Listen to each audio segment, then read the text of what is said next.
begitu saya taruh di situ, di sebelahnya kenapa ada kape yang buat melambir tembok gitu. Kan itu dari besi kan, ujungnya runcing. Itu yang saya ambil, Bu, runcingannya. Terus?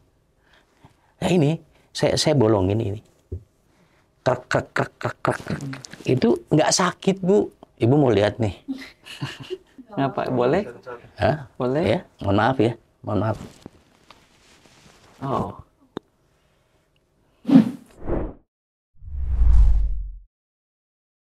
Banyak banget cerita-cerita tentang contohnya Zero to Hero. Tapi hari ini mungkin malah kebalikannya. Dan saya sengaja memang mau bicara tentang masalah seseorang yang dulu sangat jaya, sangat sukses, terkenal. Tetapi kenapa hidupnya bisa sekarang hampir tidak ada. Mas Unang, ini Anda adalah seorang komedian yang senior aktor juga. Benar ya Pak ya, bahwa dulu Bapak kan seorang yang terkenal berjaya. Dan terakhir masuk berita bahwa Bapak bahkan tinggal di gudang. Ya, hampir tidak ada, hilang semuanya lah, baik itu harta dan juga istri. Yeah. Benar ya Mas ya? Betul. Oke, hari ini Bapak oke? Iya, oke. Oke ya, sehat Oke, ya? sehat. Boleh cerita nggak sih, Bapak kan sudah berapa lama ya berkarir di dunia entertainment ini? Saya dari tahun 78. 78? Itu Iya. pas saya masuk umur 2 tahun itu Pak? Iya, saya itu SMP. SMP? Oh, jadi saya punya kesenian dulu. Oke. Saya ikut orang sih. Oke. Itu kesenian Sunda. Ada pencaksilat, ada calung, ada reok, ada segala macam. Nah, saya ikut di tempat itu. Oke, jadi Bapak memang dari dulu ingin kesenian ya? Iya. Terus tiba-tiba jadi aktornya tuh gimana? Jadi aktor itu kan berproses, Bu. Pertama-tama dapat orang bilang, jadi aktor tuh kapan Pak? Ingat nggak sih? Proyek pertama itu pada saat almarhum Mas Didi Petet. Oh, kenapa? Itu saya diajak bermain sinetron pada saat itu. Bapak itu waktu itu umur berapa ya? Ingat nggak? Aduh, saya nggak ingat itu, Bu. Masih muda banget kan? Masih muda lah. Oke. Itu diajak sama siapa juga itu, ada Jody, ada Edwin, terus ada Mbak Cintami Atmanegara pada saat Iya, itu. zaman dulu banget. Nah itu saya pertama kali itu saya diajak main sinetron itu. Lo kenal dari mana mereka ini? Kalau sama mereka itu kan alhamdulillah suka ketemu tuh begitu itu. Oh, oke. Gitu. Jadi Mas itu sama-sama berjuang masih sama Mas Didi sama Iya. itu Bu Cinta tuh masih berjuang sama-sama. Masih. Jadi sama-sama main film ya. Iya, bahkan satu panggung sama Mbak Cintami waktu masih nyanyi. Oke. Nah itu. Iya, Cintami ya, padahal ingat. Iya, Masih nah kecil, saya ingat banget. saya pernah buka usaha warung itu di rumahnya beliau. Zaman dulu banget. Warung bakso dulu. Dulu banget. Dulu banget. Oh, oke. Saya kan dulu pengusaha bakso, Bu. Oh, gitu. Sebelum setenar sekarang, bakso di mana-mana itu. Oh gitu. Oh, Jadi iya. Bapak dulu adalah tukang, berarti pedagang ya? Tetap masuk pedagang itu juga dadakan. Awalnya teman saya dia buka BPR. Terus terkena imbas itu loh. Apa? Apa sih? Ekonomi. Ekonomi drop semua kan. Nah itu semua perekonomian macet pada saat itu. Oke. Nah teman saya itu ngomong, Nang, gue punya duit, enaknya diapain nih, gitu loh. Ya, mendingan lu bagi ke gua aja, gitu. Oke. Gitu kalau mau, itu bagi ke gua. Kira-kira apa yang mau lu garap? Udah bikin bakso aja, saya bilang itu spontan kan. Wah, emang lu bisa bikin bakso? Bisa. Dari mana resepnya Pak? Ini cerita lagi nih, Bu. Saya waktu itu di Kedoya, saya nginep di rumah kakak saya yang perempuan. Sudah almarhum sekarang itu. Saya nginep semalam itu jam 3 atau jam 4 kalau nggak salah. Itu riuh. Bunyi, kedua.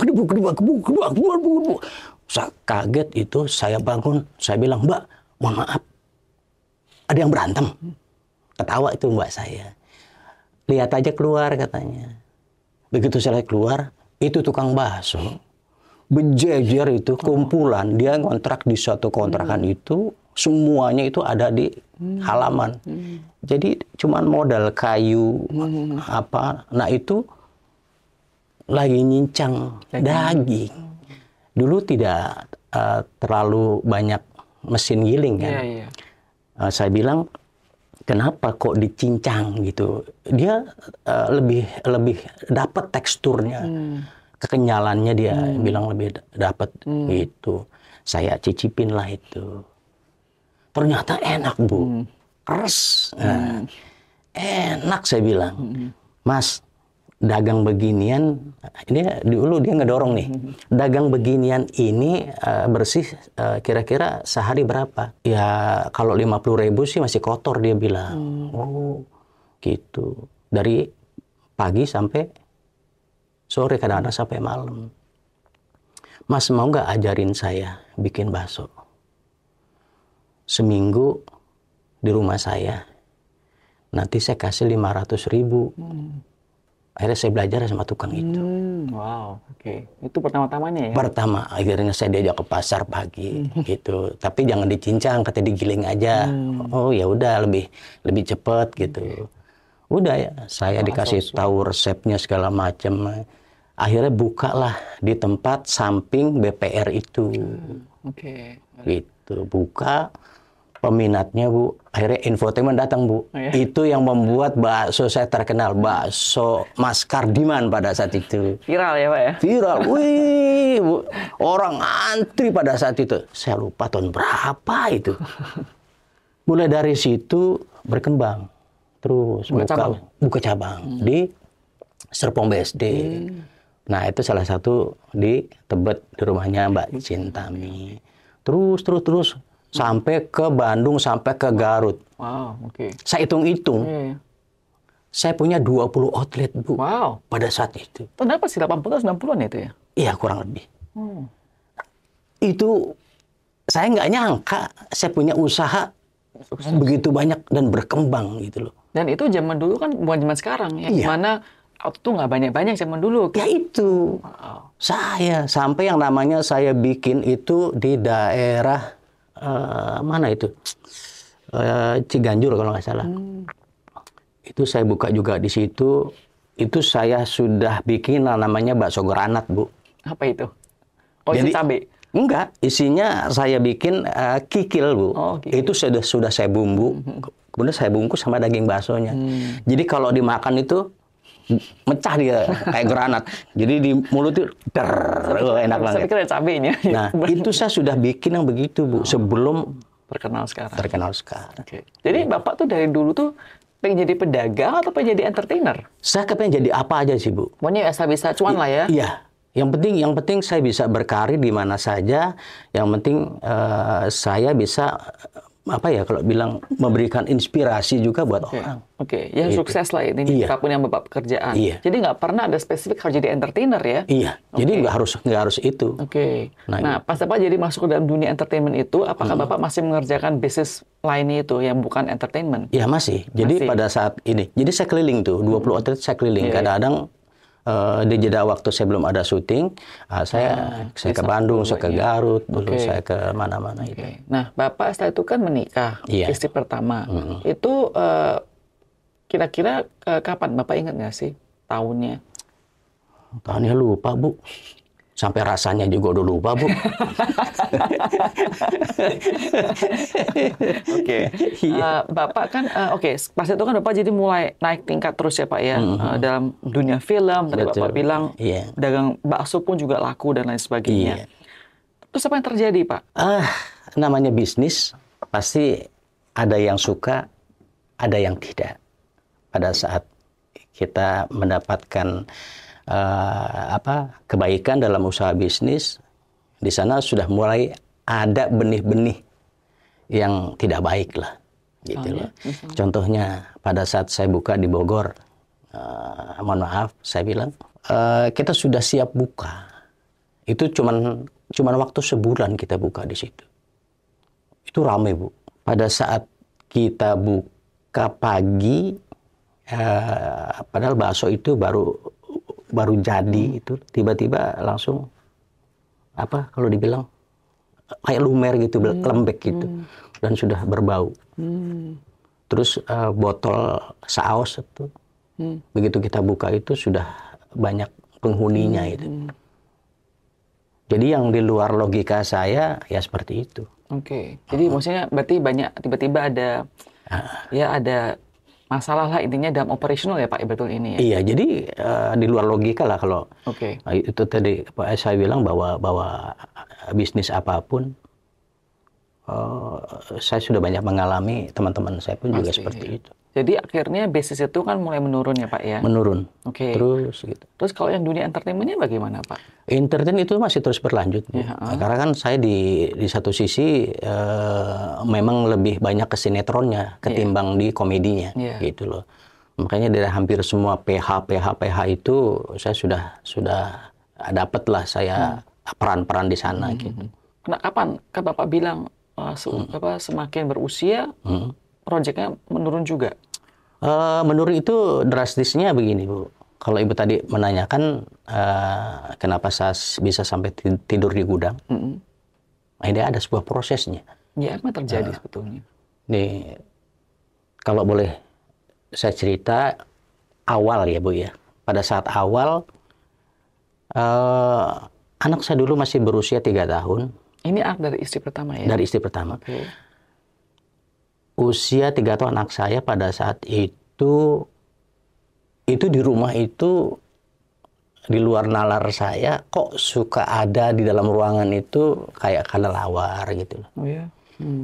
Ada 4, ada 5 kadang, terus suka dijaring, dibuang. Tapi ada lagi, terus gitu. Akhirnya diusulkan coba deh tanya ke orang bisa katanya. Ada indikasi, jadi ternyata memang ada semacam kayak kiriman-kiriman kayak begitu, Bu. Nah, mulai terus berkembang. Berapa tahun itu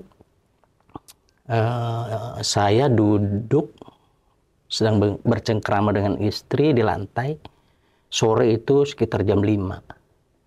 Nah, pada saat selesai saya mau bangun itu saya nggak bisa bangun itu, Bu. Oh ya, tiba-tiba begitu? Tiba-tiba nggak bisa bangun. Jadi saya nggak bisa langsung berdiri. Jadi saya bangun itu nunduk aja gitu loh. Jadi kayak orang ruku, kayak orang ruku. Kalau di dalam sholat itu kayak orang ruku.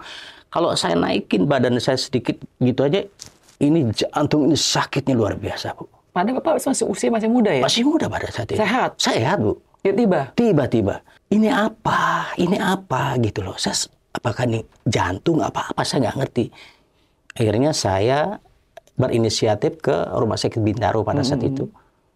Akhirnya saya masuk UGD, dipasanglah untuk ke monitor TV itu.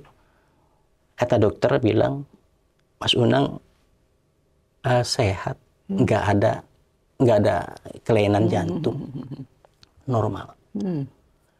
Terus ya sudah Mas Unang mendingan rehat saja 1 minggu di rumah sakit. Akhirnya saya turuti apa kata dokter. Itu akhirnya banyak lah yang jenguk saya itu teman-teman semua, termasuk teman saya Pak Miing, Didin. Kemudian ada teman satu lagi yang memang dia termasuk orang yang paham tentang hal-hal yang seperti itu. Dia ngajak saya, Nang, kalau udah selesai dari rumah sakit, lo gua ajak berobat ke abang gue, katanya gitu. Daerah Cianjur. Akhirnya berangkatlah saya daerah Cianjur. Nah itu saya di mobil itu udah kayak mulai sakit. Ya nunduk aja gitu, nggak bisa nyender, nggak bisa. Keluar dari rumah sakit itu tetap nggak bisa masih. Itu aja. Memang agak sedikit gerakan itu masih tetap normal dan sangat sakit, tersiksa. Akhirnya sampai ke pengobatan di sana. Alhamdulillah dari sana diperlihatkan ya, kalau kok dibilang itu pakai piring putih. Jadi saya kayak udang gitu kan. Tiduran itu diambilin tuh dari badan saya, itu istri yang lihat itu. Ambil apaan? Dari badan ada semacam kayak gabah, itu gabahnya besar-besar itu berbulu, Bu. Itu cara ambilnya pakai apa? Itu ada keilmuannya. Jadi ini alternatif.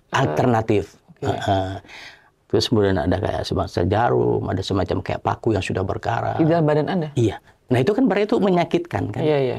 Supaya apa sih sebetulnya? Supaya untuk apa? Kenapa diarahkan ke jantung? Tujuannya kan untuk mati. Iya. Cuma itu. Oke, terus setelah diangkat itu kan ada proses. Berarti saya udah ada kebaikan pada saat itu. Dibilang ini yang namanya santet. Ya sudah, saya bilang yang penting saya sehat, saya sudah bisa sudah bisa seminggu, 2 minggu, 1 bulan itu saya akhirnya normal. Jadi setelah diambil santet tersebut, Iya. Bapak lebih mulai progresnya Iya. lebih sehat lagi. Lebih sehat dan bisa berdiri, sudah berdiri, bisa berdiri tegak gitu. Nah dari situ masuk 2 bulan, 3 bulan itu Kena lagi. lagi. Langsung tadi sempat lagi, nggak bisa berdiri lagi. Enggak, itu beda-beda Bu. Bedanya gimana? Beda ini kalau dibilang dia hantam ini bagian Mental, psikis. Gimana perasaannya Pak situ? Amarah, nggak terkendali. Kadang-kadang apa ya, kalau ke keluarga itu ada omongan yang sedikit aja salah itu marahnya sangat luar biasa. Itu di luar normal. Dan saya bukan orang seperti itu Bu. Jadi ini kenapa lagi saya seperti ini gitu. Terus kemudian hidung ini nggak pernah yang namanya sapu tangan itu saya bawa 1, pasti saya bawa banyak Bu. Kuat terus. Kuat gitu. Yang dihantam kepala terus dulu masih zamannya aspirin itu kemana-mana saya pakai bawa itu. Saat itu istri Anda, anak Anda melihat Anda begitu, apa yang mereka punya respons ya? Sebetulnya respon anak itu nggak paham, istri juga nggak paham masalah itu gitu loh. Tapi saya mencari sendiri ada apa. Bapak cari sendiri. Saya cari sendiri. Terus apa Bapak yang temuin? Ya akhirnya saya berobat lagi. Ke tempat yang sama tadi itu? Ke tempat yang sama, terus kemudian dari sana terus berproses itu ya begitu lagi berulang terus. Akhirnya ada yang nyaranin coba deh ke Garut. Saya sampai ke Garut. Coba deh ke Sukabumi, saya ke Sukabumi, terus coba sampai saya ke Jawa segala macam, terus sampai saya ke Serang, Banten segala macam, dan alhasil Bu, prosesnya begitu, sembuh sakit. Jadi tidak ada satupun Pak yang bisa kayaknya sembuhkan secara total sekali langsung sehat, tapi setelah sembuh nanti bisa muncul lagi beda-beda gejalanya di mana-mana. Dan itu proses itu 10 tahun. Bu. 10 tahun kayak begitu? 10 tahun. Wow. Jadi akhirnya karena itu Bapak nggak bisa kerja pasti? Ya, yang saya bilang.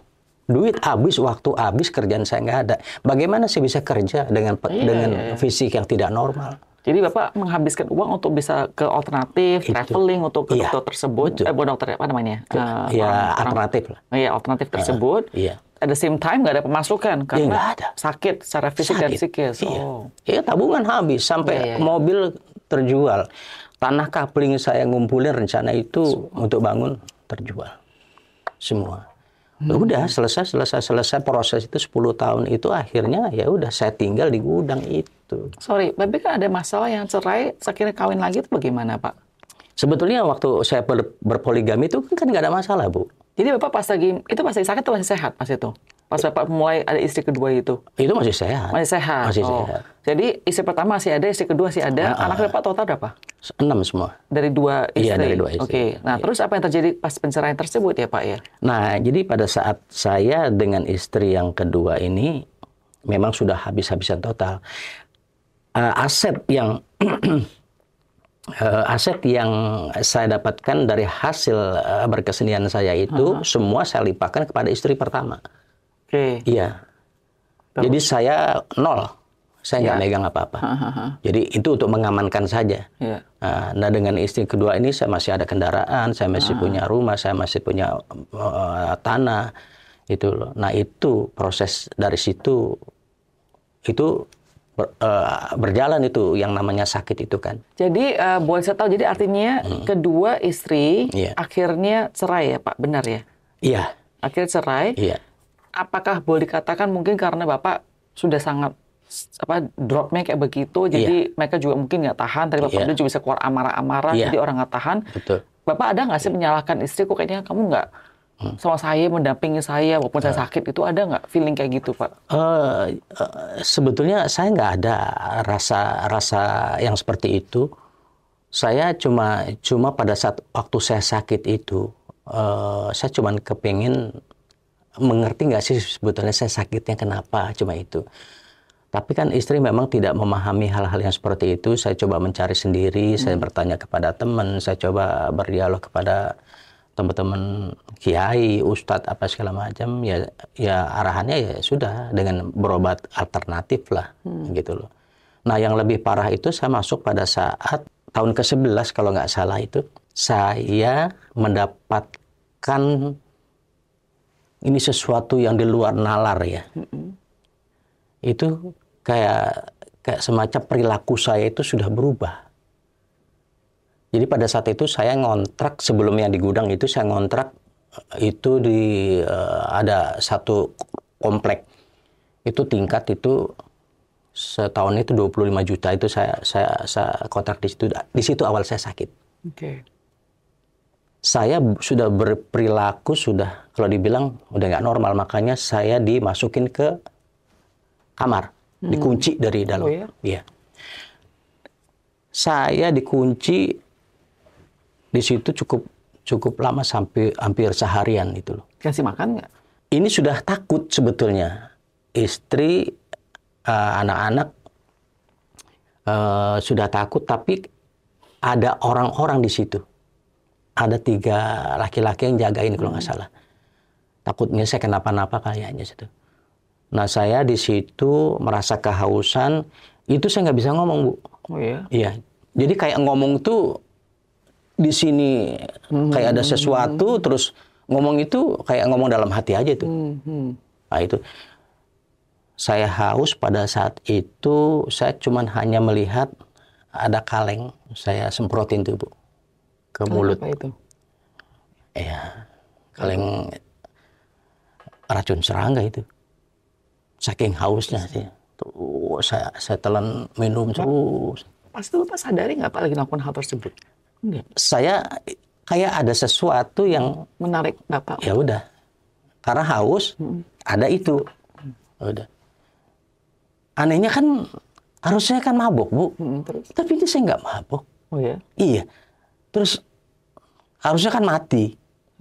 Tapi nggak mati. Nah, dari situ saya berusaha mau keluar, tapi saya bingung nih mau kemana gitu loh. Pintu dikunci. Akhirnya saya gebrak itu. Karena saking laparnya dibuka itu, saya bilang, saya cuma gitu udah. Saya udah nggak bisa ngomong tuh. Saya cuma dikasih makan tuh. Ada ayam goreng itu. Jadi saya di luar pintu tuh saya makan gitu. Cuma kan saya makan diliatin aja. Ada yang 3 laki-laki itu ngeliatin. Ini istri saya juga ngeliatin aja gitu. Kan saya jadi marah itu, Bu. Saya kesel itu. Saya lempar tuh piring ke istri saya itu. Udah.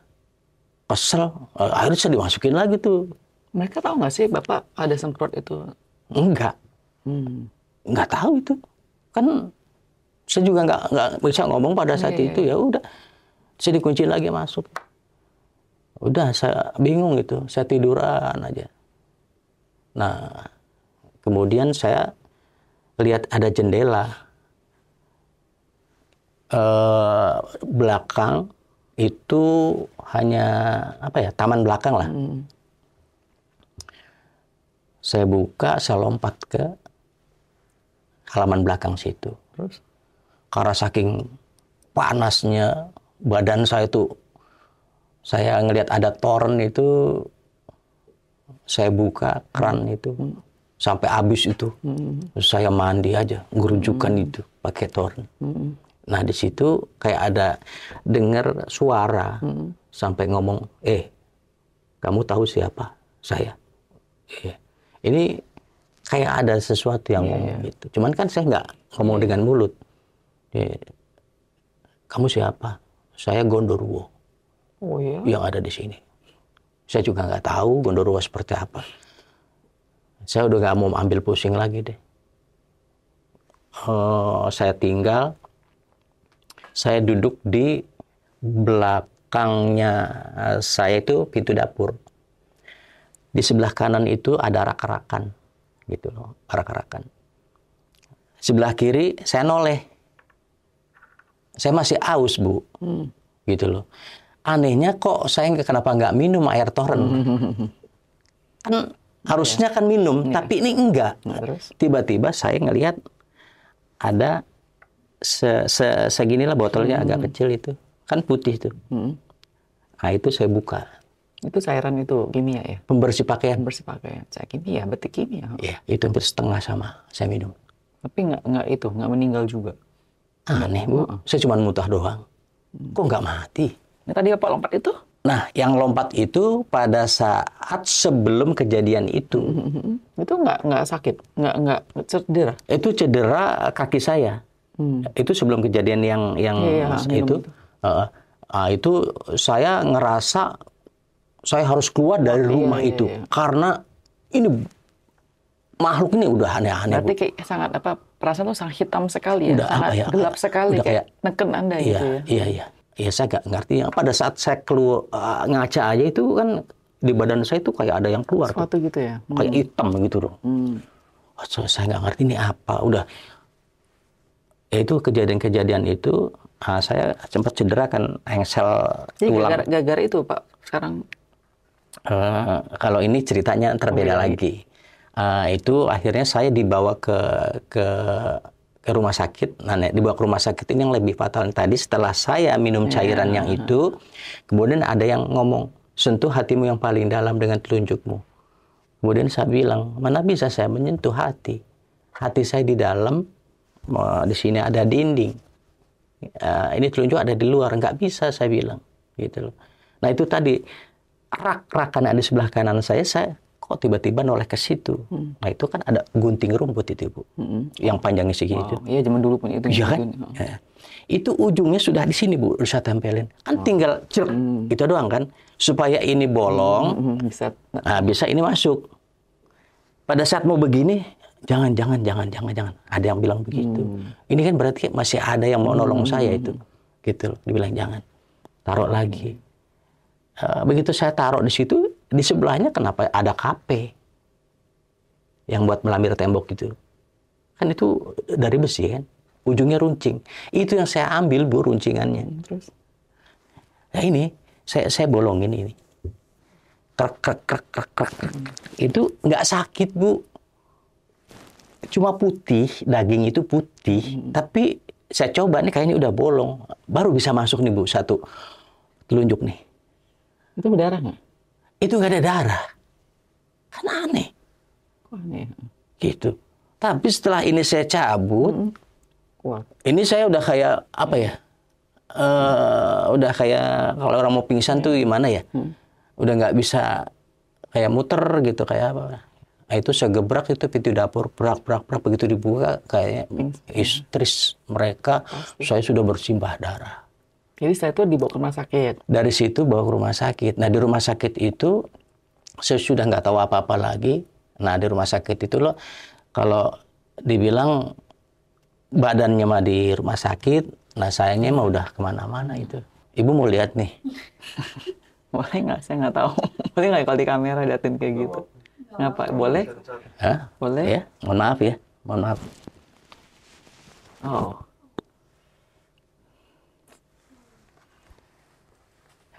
Oke, kan Bapak bilang Bapak ini semua dalam kegelapan ya Mas itu ya? Iya. Ada sesuatu yang menyerang Bapak, Betul. tapi Bapak juga nggak bisa kontrol. Bapak bukan yang mau bunuh diri loh. Itu kan? Bukan iya. Betulnya kan? Betul. Cuma ada ngomong-ngomong ini. Iya. Jadi akhirnya Bapak bisa sembuh seperti hari ini tuh kenapa? Nah, setelah dari rumah sakit itu, saya sudah mulai ada kesadaran ya. Ada kesadaran, itu prosesnya 6 bulan itu. Proses kesadaran saya itu berproses kurang lebih 6 bulan itu. Jadi kalau dibilang pada saat bulan dari rumah sakit itu kadang-kadang saya suka bawa motor sendiri. Itu tiba-tiba sudah ada di daerah Serang, kadang-kadang udah sampai Balaraja. Sampai sana saya baru ngeh gitu loh. Kok nih ngapain saya kemarin kok ada di sini? Gitu mana nggak pakai helm lagi. Kan aneh gitu. Akhirnya terus begitu mau arah pulang saya tahu Bu ini lampu merah, saya apal bener Bu, mau ke rumah nih, ke kiri nih. Itu perempatan, itu kenapa berubah jadi pertigaan? Kan aneh saya. Saya tahu, saya ngelihat ini ada perempatan nih, tinggal belok kiri kan saya pulang nih. Itu nggak ada Bu, yang ke kiri itu jalan, jadi trotoar aja tuh nyambung. Begitu saya mau ke kiri, loh ini lampu merah ini jalannya kok nggak ada. Akhirnya saya lurus, ketemu jalan tol. Terus? Ya melipir pinggir jalan tol. Kok jadi jauh saya muternya. Itu kan aneh buat saya. Orang dari jauh saya kelihatan, itu perempatan tuh. Tinggal saya ke kiri, ngambil ke kiri pakai motor tuh, udah tinggal saya belok ke kiri, itu hilang, Bu. Ini siapa yang mindahin? Siapa yang Apa penglihatan saya? Walau alam saya nggak ngerti. kalau memang mistis kita juga nggak bisa jelasin. Nggak bisa jelasin. Kan bingung saya. Nah, saya waktu proses yang saya bilang 10 tahun, sebelum 10 tahun itu, sakit pertama, terus kan saya berobat itu. Saya ketemu pengobatan itu dengan media Al-Quran. Apa artinya media Al-Quran, Pak? Media Al-Quran gini, ada Alkitab Al-Quran itu. Nah, itu sebagai kajian. Oke. Jadi sebagai keilmuan. Siapa yang beri Bapak itu? Jadi saya ceritanya gini, ada seseorang itu tinggalnya di daerah Pulau Mas. Oke. Itu dia sedang menangani masalah orang-orang dengan media itu, dengan medianya Al-Quran. Oke. Jadi ada pola-polanya yang memang dibaca gitu. Jadi ada berapa orang. Itu setengah malam itu kurang lebih jam 1 ke Pulau Mas, mungkin sampai jam 2. Kata istri, besok aja lah pagi, orangnya udah tidur. Kayaknya sih ganggu. Saya nggak mau gitu loh, tetap saya pengen ketemu. Oke. Tapi ternyata orangnya memang belum tidur gitu loh. Dan dia membantu Bapak? Nah, dia perempuan ini. Oh, perempuan? Iya, perempuan, orang Jogja. Dia cuma ngeliatin saya gitu loh. Dia ngomong, Mas Unang udah capek ya, keliling kemana saja. Kok dia tahu? Iya, Mbak. Saya bilang gitu. Mas Unang dari ujung ke ujung nih keliling. Nggak akan ada yang bisa nyembuhin Mas Unang. Saya semakin down digituin, Mbak. Pasti. Loh, terus saya harus gimana, Mbak? Nah, dia tuh ke dalam ngambil Al-Quran itu. Ini Mas obatnya. Yang bisa menyembuhkan Mas Unang itu diri Mas Unang sendiri dengan ini. Nah, Allah. Iya. Akhirnya saya bilang, Mbak, ini di rumah. Ada nggak pernah saya sentuh, ketawa itu Mbaknya. Ini Mas obatnya. Akhirnya, ya sudah Mbak, saya kepengen ini, saya bilang, saya pengen belajar ini. Ya sudah, kalau memang mau Mas Unang belajar Al-Quran, nanti ke guru besar, panggilannya Mama itu. Nah, saya diajak ke daerah Bukit Duri di sana itu. Saya orang yang kepengen sehat, pengen sembuh. Jadi itu Iya. giat sekali. Waduh. Dikasih pola ini, saya baca. Kasih ini baca, ini baca. Itu total itu berapa lama sampai sembuh, Pak? Itu kurang lebih, saya belajar di situ kurang lebih 5 atau 6 tahun. 6 tahun? Jadi Kurang lebih. Dia perlu waktu 6 tahun lagi untuk sembuh total gitu, sampai sekarang hari ini. Iya. Dan saya meyakini banget dalam keilmuan ini. Jadi apa ya kalau dibilang ya, begitu saya sakit, saya menekuni ini kan prosesnya itu. Jadi begitu saya mulai kesadaran itu, kayaknya ada sesuatu di dalam diri saya yang untuk bisa mengcover segala sesuatu yang masuk ke dalam tubuh saya. Jadi Bapak merasakan langsung impact ya, efek daripada menekuni media Al-Quran tersebut. Iya, jadi tekunin lagi biar tambah sembuh. Sampai sekarang saya tetap untuk menjaga kamu, biar nggak sampai kena lagi. Betul. Ya kan? Pak, saya ingin tanya. Jadi pas itu saatnya Bapak 5 tahun ini menekuni ini, kan Bapak mulai sehat, tapi kan istri sudah sudah cerai ya. Terus Bapak tinggal di gudang tadi yang kontrakan tersebut. Iya, akhirnya kan saya kembali rujuk dengan istri yang pertama. Jadi Bapak masih sama istri pertama ini. Iya. Nah, Pak, Bapak kan tadi saya katakan bahwa Bapak mengatakan bahwa uang semua sudah tidak ada untuk berobat dan lain sebagainya, ya, dan sakit-sakitan tidak ada kerjaan. Sampai hari ini Bapak masih bisa hidup nafkahin diri dan istri itu dari mana, Pak, penghasilannya? Karena saya berkeyakinan dengan keyakinan saya Allah itu Maha Pemberi rezeki. Jadi saya selalu dapat syutingan sinetron. Masih ada sekarang jadinya. Nah itu di Indosiar, itu dari produksi Mega Kreasi Film itu selalu yang namanya dapat saya pintu berkah. Nah itu hampir. Jadi itu membantu Bapak ya? Membantu saya. Bapak sekarang masih tinggal di gudang atau sudah pindah? Oh ya kan saya kadang-kadang di rumah anak, kadang-kadang di rumah saudara. Jadi saya kerjanya sekarang keliling aja. Nah, itu tadi bahwa kenapa saya sekarang keliling, karena saya seperti diberikan satu amanah, apa yang sudah saya lalui, kemudian saya diberikan sesuatu dari Allah itu, sesuatu untuk membantu orang. Yang dulu pernah kayak Bapak zaman dulu itu ya? Iya, jadi sekarang saya bantu pengobatan. Oh ada? Iya. Di mana Pak? Keliling aja? Keliling aja. Jadi Bapak yang keliling? Iya. Jadi kalau memang ada, lewat teman apa segala macam, saya diundang ke rumahnya, kemudian udah saya melakukan pengobatan di rumahnya, terus kayak seperti pembersihan rumah apa segala macam. Nah, itu saya juga nggak tahu, saya nggak ngerti hal-hal yang seperti itu dulu, tapi kok sekarang saya merasakan itu. Dan mungkin apakah Bapak merasakan dengan amanah ini untuk membantu orang lain? Dulu Bapak kan cuma membantu keluarga Bapak ya, maksudnya dengan nafkahin, dengan bisnis dan lain sebagainya. Sekarang kan Bapak kan berdampak nih untuk membantu orang lain yang penyakitnya yang bisnis itu. Apakah menjadi satu kebahagiaan, satu kepuasan juga buat Bapak? Bapak merasa bahwa hidup saya itu berguna sekarang? Ada. Oh, sangat berguna sekali. Jadi saya kepengen memang hidup bermanfaat. Itu aja. Satu, saya sudah dari tahun 78 saya sudah membuat orang senang, tertawa.